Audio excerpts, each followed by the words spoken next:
So ano nang ginagawa natin, boss? Ay, may kailangan ako pakita pala sa'yo. Naku, may sira na naman. Delikado.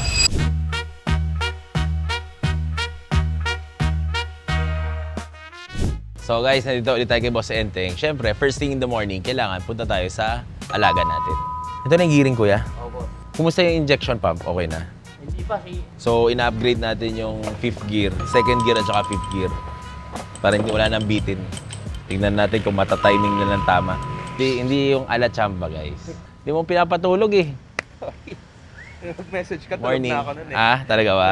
So, ano nang ginagawa natin, boss? Ay, may kailangan ako pakita pala. Naku, may sira na naman. Delikado. Ito yung connector ng, kasi di ba yung center diff lock mo? Electronic. Center diff lock. Kasi di ba full time ka? Full Ah. time four-wheel drive. Yung connection mo basa.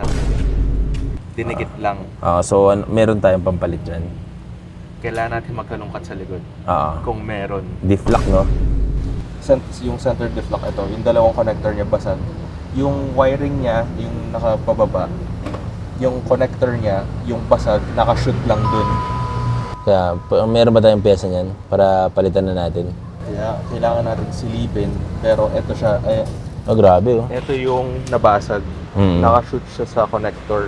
So kailangan natin tignan. Dinikit lang. Tapos yung gear oil mo, hindi, papalitan talaga. Pero nung unang bukas, Sobrang dumi. ng pan, Grabe. Parang putik-putik na. parang forbidden milkshake. Ha? Parang nahaluan ng tubig. So, So, lilinisan na rin natin. oo. Then, tsaka tayo magsasalang ng bagong gear oil. Ano pa mga gagawin natin, sir? Yung angat nito, pero so far, yun pa lang naman nakikita ko. Kung hindi natin ito mauuwi, pare. Hindi natin ito mauuwi. Kaya marami pang gawain. Kada may babaklasin, may mga bagong nakikita eh. Bago nakita. Medyo, ang aga pa lang, medyo nagutom tayo, pare. Pero okay lang. Part-time bigla. Part ng project lang yan. Part ng problema lang. Para Oo. pag tapos nito, pabaklas ka na yun. Oo, ano natin yung exhaust na lang muna. Yung intake, marami ka siguro stock niya, no? Hindi. Pero, pwede ko naman naitabi yan para sa'yo. Tabi mo na yan para ano. Hindi, maganda, ano? Kabit na kaya natin lahat. Pucha na, ano eh. Nandito ka na kasi. Oh, yun nga eh. Hindi natin mauwi, no? Pagbalik pa sa katapusan, sige, kabit mo na. Yung intake at saka exhaust. Okay. Diba? Magbenta ka na ng camera mo, Julius. Benta mo na yung mga camera mo. So, yun lang muna, no? Kabit ng, ano pangalan to? Gear set, Gear set. intake, exhaust. Yung mga, nozzle ba yun? Or papalitan na? Ay, papakalibrate? Yung injectors? Pag nabalik na yung transmission, or pwede nating pagugot na rin. Oo, para at least Kasi yung nagbabaklas ng transmission siya rin gagawa. So, once may kabit na, babaklas ko na. Kasi madali lang yun. Medyo malapit na sa katotohanan. Intercooler. Turbo. Pagsabay na lang natin, intercooler, injectors, turbo. Ah. Then yung piggyback. Oo. Kalating milyon na naman yun. Isang milyon naman pala, puta. Grabe pala, hindi puta. Parang 4.5 na palang puhunan nito. Hindi ko talaga bibenta. So, yun lang, no? Balikan natin next week. Baka, yung salamin, mamaya na lang, no? Salamin. Yung sa may gauge. Yung sa gauge, mabilis na lang. So, yun lang. Alis muna kami. Sige. Bye-bye. Thank you. Bye-bye, Boss Endeng, nandiyan ba? Wala. Wala. Pupuntang Pangasinan. Ito na ba yung niya, gear?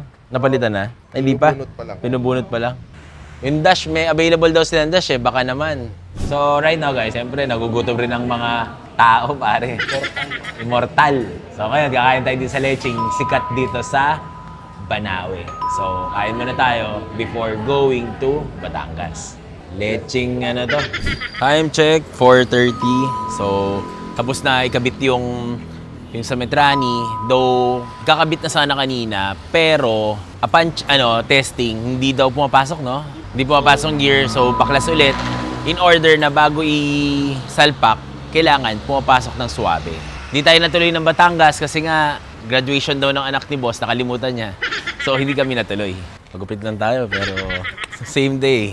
Matatapos ba yan, boss? Next week. Next week na, pare. So that's it, guys, for today. Kakapagod pero worth it naman. Sasalpak na lang, ginaganong-ganon na. Pambayad na lang ang kulang kaya kailangan pa natin magbenta. Ano pa ba mga kailangan pwede benta? Pwede ba natin benta to? Pwede ba natin benta yan? Ha? Oo, yan. O yan. Benta na natin yung mga yan, guys. So, that's it. And tara, uwi na tayo. Pahinga muna.